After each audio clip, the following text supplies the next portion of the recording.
কখনো কখনো জীবন থমকে যায়, কিন্তু চলতে তো হবেই। দায়িত্বের পাহাড়, সম্পর্কে টানাপোড়েন, মানুষের শেষ না হওয়া প্রত্যাশা সব মিলিয়ে যেন দম বন্ধ হয়ে আসে। নিজেকে হারিয়ে ফেলি নিজের ভেতরেই, অথচ কেউ তা টেরও পায় না। চারপাশে কোলাহলে আমি নিঃশব্দ, অথচ মনে হয় কাঁধে পুরো পৃথিবীর ভার নিয়ে দাঁড়িয়ে আছি। কখনো কারো কাছে বলতে চাই, কি শব্দগুলো গলার কাছে আটকে থাকে।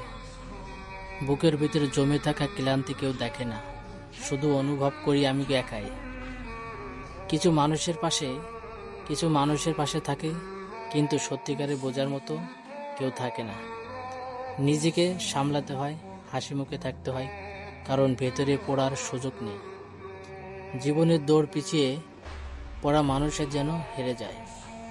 তাই মনের ভিতরে যা যাই হোক, বাইরে স্বাভাবিক থাকার ডান করতে হয়।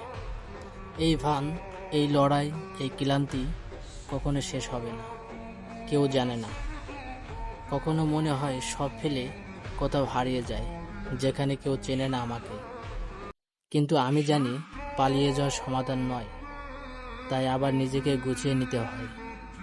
শূন্যতা, একাকিত্ব, চাপা কষ্ট, এসব নিয়েই হয়তো জীবন।